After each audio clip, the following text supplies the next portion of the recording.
अस्सलाम वालेकुम। 7th class में हमने 6 चैप्टर स्टार्ट किया हुआ था, स्ट्रक्चर ऑफ एन एटम। आज इस टॉपिक की हम रीडिंग करेंगे, वो है वैलेंसी एंड आयंस। सबसे पहले हम लोग पढ़ते हैं valency. Valency is the capacity of an atom to combine with other atom.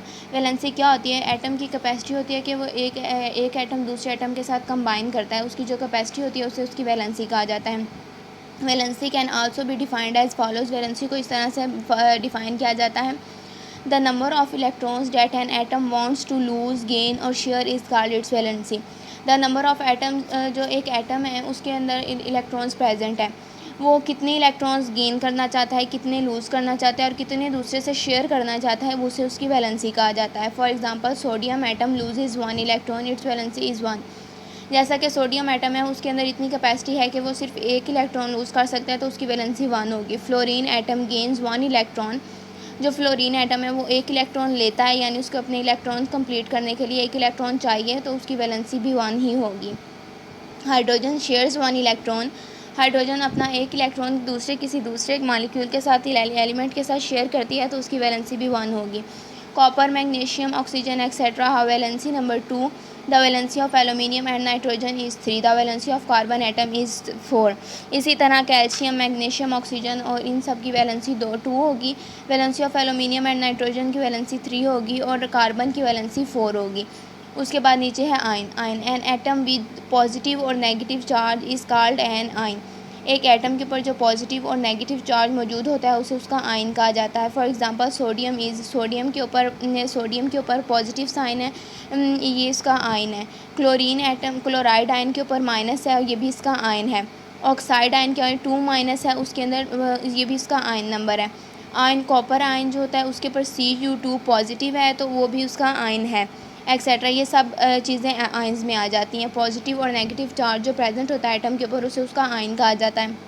When an atom releases its one or more electrons from the outermost shell, the number of protons more than that of electrons। जो एक atom है वो release करता है एक से ज़्यादा electrons अपने आउटर मोस्ट शेल में से। The number of protons more than that of electrons, उसके अंदर द नंबर ऑफ प्रोटॉन्स होते हैं वो ज़्यादा प्रेजेंट होते हैं इलेक्ट्रॉन की निस्बत। It become a positive ion और कैटाइन। इस तरह से उसके ऊपर पॉजिटिव साइन आ जाता है और वो उसका कैटाइन कहा जाता है। व्हेन एन एटम अब्जॉर्ब 1 और more electron in its outermost shell, the number of electrons increases. जब एक जो एटम है वो एक से ज़्यादा इलेक्ट्रॉन अंदर अब्जॉर्ब कर लेता है, किसी से ले लेता है, तो उसका इलेक्ट्रॉन नंबर ज़्यादा हो जाता है, इंक्रीज़ हो जाता है और उसका एन आइन होता है, उसके ऊपर नेगेटिव साइन आ जाता है। जब कोई एक एटम अपने किसी दूसरे इलेक्ट्रॉन से को देने के लिए अपना एटम रिलीज़ करता है, इलेक्ट्रॉन रिलीज़ करता है, तो उसके ऊपर पॉजिटिव साइन आता है। और जब कोई इलेक्ट्रॉन जो होता है एटम होता है वो अपने अंदर अब्जॉर्ब करता है किसी दूसरे इलेक्ट्रॉन को, तो उसके ऊपर नेगेटिव साइन आ जाता है। Positive ions and negative ions attract each other to form compound. जो पॉजिटिव और नेगेटिव आयंस होते हैं वो एक दूसरे को अपने तरफ अट्रैक्ट करते हैं कंपाउंड को कंप्लीट करने के लिए। आज के लिए रीडिंग हमारी इतनी काफ़ी। हम लोग रिमेनिंग अपने शॉर्ट क्वेश्चंस करते हैं। जो सबसे पहला हमारे पास शॉर्ट क्वेश्चन है वो है define nucleus. The central part of an atom is called nucleus. What is an atom? Atom क्या है? An atom is the smallest particle of matter that can not exist independently. जो atom है वो smallest particle है matter का और independently exist आज़ादाना तौर पर एग्जिस्ट नहीं करता। Define atomic number. Atomic number क्या है? The number of protons present in the nucleus of an atom is called atomic number.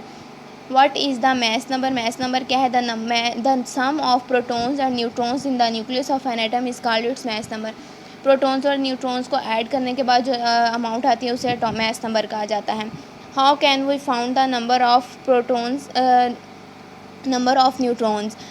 We can find the neutrons in an atom is number of neutrons, number of mass number और number of protons को minus कर देंगे तो हमारे पास जो amount आएगी उसे number of new mass number कहा जाएगा न्यूट्रॉन्स का। आज के लिए इतना ही काफ़ी है। अल्लाह हाफ़िज़।